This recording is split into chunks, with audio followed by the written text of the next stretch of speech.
ان الحمد للہ والصلاة والسلام علی رسول اللہ۔ قرآن حکیم کلاس میں آج ہم سورہ آل عمران کی آیت نمبر 59 سے لے کر 63 تک کو انشاءاللہ سمجھیں گے۔ یہ بات یاد رہے کہ اس صورت میں زیادہ تر روئے سخن نصارہ کی طرف ہے۔ وہ تثلیث کے قائل ہیں، تین خداؤں کو تسلیم کرتے ہیں۔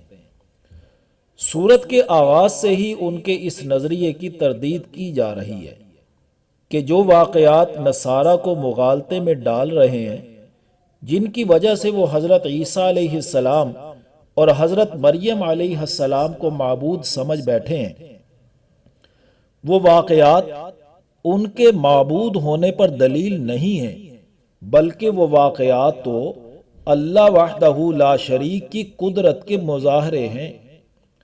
عیسائیوں نے سمجھ لیا کہ عیسیٰ علیہ السلام کا بغیر باپ کے پیدا ہو جانا ان کے معبود پر دلیل ہے۔ ان کو کلمت اللہ کہنا سمجھتے ہیں معبود ہونے پر دلیل ہے۔ ان کے ہاتھوں پر معجزات کا ظاہر ہونا معبود ہونے پر دلیل سمجھتے ہیں۔ ہرگز ایسا نہیں ہے، بلکہ یہ تمام واقعات اللہ کی قدرت کے مظاہرے ہیں اور اللہ وحدہ لا شریک کے قادر مطلق ہونے پر دلیل ہیں۔ گزشتہ آیات میں اللہ کی قدرت کے جو مظاہرے بیان ہوئے ہیں، ان میں پہلا مظاہرہ یہ تھا کہ حضرت زکریا علیہ السلام نے حضرت مریم کے پاس بے موسم پھل دیکھے نا، تو زکریا علیہ السلام نے پوچھا، انا لکی ھذا، یہ تیرے پاس کہاں سے آئے ہیں؟ قالت ہوا من عند اللہ، وہ کہنے لگی اللہ کے پاس سے آئے ہیں۔ تو یہ اللہ کی قدرت کا مظاہرہ ہوا نا۔ پھر اس سے بھی بڑی قدرت کا مظاہرہ ہوا۔ حضرت زکریا علیہ السلام بوڑھے ہیں اور ان کی بیوی بانجھ ہے، اس کے باوجود اللہ تعالیٰ نے انہیں حضرت یحییٰ علیہ السلام عطا کر دیے۔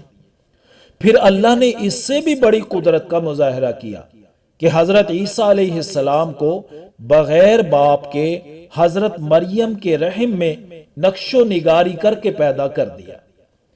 اب جو آیت ہم پڑھنے جا رہے ہیں، اس میں اللہ تعالیٰ نے ان سب سے بڑی قدرت کے مظاہرے کو بیان کیا۔ دیکھیے آج کی آیت کو، ان مثل عیسیٰ عند اللہ کمثل آدم، بے شک عیسیٰ علیہ السلام کی مثال اللہ کے نزدیک آدم علیہ السلام جیسی ہے۔ خلقہ من تراب، اس آدم علیہ السلام کو مٹی سے بنایا، ثم قال له کن فیکون، پھر اس سے کہا ہو جا، وہ ہو گیا۔ یعنی عیسیٰ علیہ السلام کی پیدائش میں ماں حضرت مریم علیہ السلام تو موجود ہے نا، لیکن اللہ کی قدرت کا اس سے بھی بڑا مظاہرہ تم جانتے ہی ہو، اور وہ ہے آدم علیہ السلام کا بغیر ماں اور باپ کے پیدا ہو جانا۔ اگر یہی دلیل ہے تو آدم علیہ السلام کو بھی معبود ہونا چاہیے نا، لیکن اللہ فرما رہے ہیں حضرت عیسیٰ علیہ السلام کی پیدائش ہو یا حضرت آدم علیہ السلام کی، یہ سب ہماری قدرتوں کے مظاہرے ہیں۔ الحق من ربک فلا تکن من الممترین، یہ حق درست بات آپ کے رب کی طرف سے سمجھا دی گئی ہے، تو آپ شک کرنے والوں میں سے نہ ہو جانا۔ قرآن نے ساری حقیقت کھول کے بیان کر دی ہے۔ اب شکوک و شبہات میں مبتلا ہو کر شرک کی راہیں اختیار کرنا درست نہ ہوگا۔ تمام انسانوں کا معبود حقیقی صرف اور صرف ایک اللہ رب العزت کی ذات عالیہ ہے، اور بس۔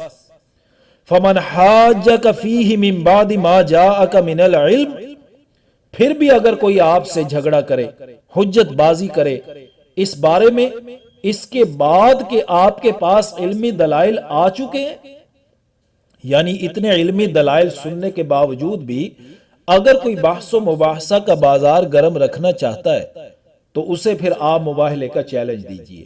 اس لیے اس آیت کو جو ہم پڑھ رہے ہیں، اس کو آیت مباہلہ بھی کہتے ہیں۔ فَقُلْ تَعَالَوْا نَدْعُ أَبْنَاءَنَا وَأَبْنَاءَكُمْ، پس کہہ دیجئے کہ آؤ ہم بلاتے ہیں اپنے بیٹوں کو اور تم بھی بلا لو اپنے بیٹوں کو، وَنِسَاءَنَا وَنِسَاءَكُمْ، اور ہم اپنی عورتوں کو بلا لیتے ہیں، تم اپنی عورتوں کو بلا لو، وَأَنفُسَنَا وَأَنفُسَكُمْ، اور ہم بھی آ جاتے ہیں اور تم بھی آ جاؤ، یعنی ہم اور تم اپنے عزیز و اقارب کے ہمراہ ایک میدان میں آ جاتے ہیں اور دونوں مل کر اللہ سے دعا کریں، ثم نبتہل، پھر ہم خوب دعا کریں۔ یہ جو نبتہل لفظ آیا نا اس آیت میں، اسی لفظ کی نسبت سے اس آیت کو آیت مباہلہ کہا جاتا ہے۔ ثم نبتہل، پھر ہم خوب دعا کریں، فنجعل لعنت اللہ علی الکاذبین، پھر ہم اللہ کی لعنت کریں جھوٹوں پر۔ یہ نجران کے عیسائی تھے جو حضور صلی اللہ علیہ وسلم سے بحث و مباحثہ کر رہے تھے۔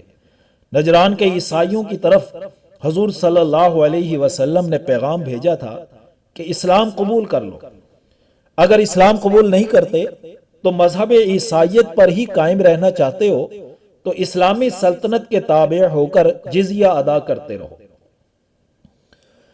تو اسلامی سلطنت تمہاری حفاظت کرے گی۔ لیکن اگر ان دونوں باتوں میں سے ایک بھی قبول نہیں، نہ اسلام لانا چاہتے ہو اور نہ ہی جزیہ دینا قبول کرتے ہو اور شرک و کفر کا بازار گرم رکھنا چاہتے ہو، تو پھر مقابلہ کے لیے تیار ہو جاؤ۔ تو نصارہ نجران نے ایک وفد حضور صلی اللہ علیہ وسلم کی طرف روانہ کیا۔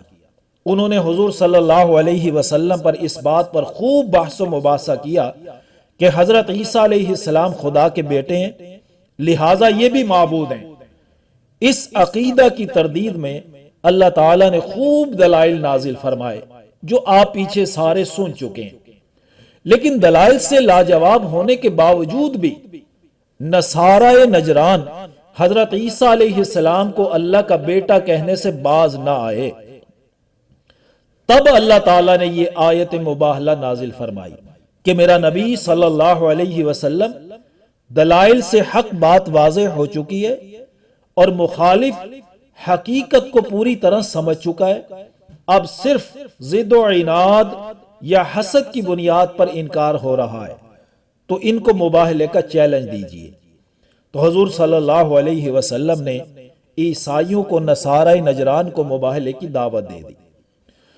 تو ان نصارہ نجران کے وفد نے حضور صلی اللہ علیہ وسلم سے مشورے کی مہلت مانگی۔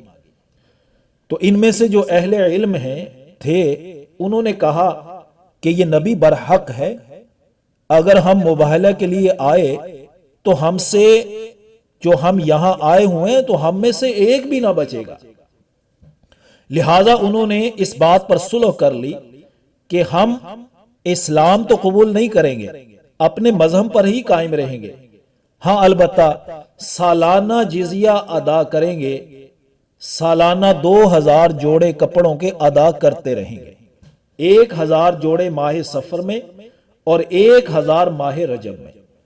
تو حضور صلی اللہ علیہ وسلم نے ان سے اس شرط پر صلح کر لی اور پھر فرمایا صلی اللہ علیہ وسلم نے، قسم ہے اس ذات کی جس کے ہاتھ میں میری جان ہے، اہل نجران کے سروں پر عذاب آ ہی گیا تھا، اگر وہ مباہلہ کرتے تو سارے ہی ہلاک ہو جاتے۔ قضا اخرج ابو نعیم فی الدلائل من طرق عن ابن عباس رضی اللہ تعالی عنہما۔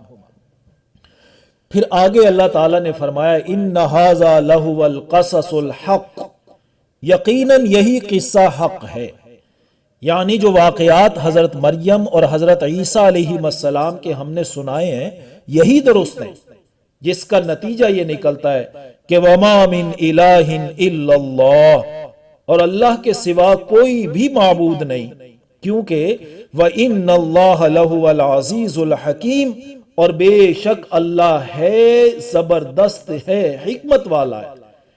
تو جب عزت، کمال، قدرت اور حکمت میں کوئی بھی اللہ کے برابر نہیں تو الوہیت میں بھی کوئی کسی طرح بھی اس کا شریک نہیں ہو سکتا۔ فَإِن تَوَلَّوْا فَإِنَّ اللَّهَ عَلِيمٌ بِالْمُفْسِدِينَ، پھر اگر انہوں نے دلائل حق سن کر توحید سے اعراض کیا تو اللہ ایسے مفسدین کو خوب جانتا ہے۔ تو اصل فسادی وہی ہوتے ہیں جو حق واضح ہونے کے باوجود بھی حق کو قبول نہیں کرتے اور دنیاوی مفادات کی خاطر باطل کے ساتھ چلتے رہتے ہیں، اس کے ساتھ کھڑے رہتے ہیں اور باطل کی قوت کا سبب بنتے ہیں، جس سے مزید فساد پھیلتا چلا جاتا ہے۔ اللہ تعالی ہمیں حق بات تسلیم کرنے کی توفیق نصیب فرمائے، آمین یا رب العالمین۔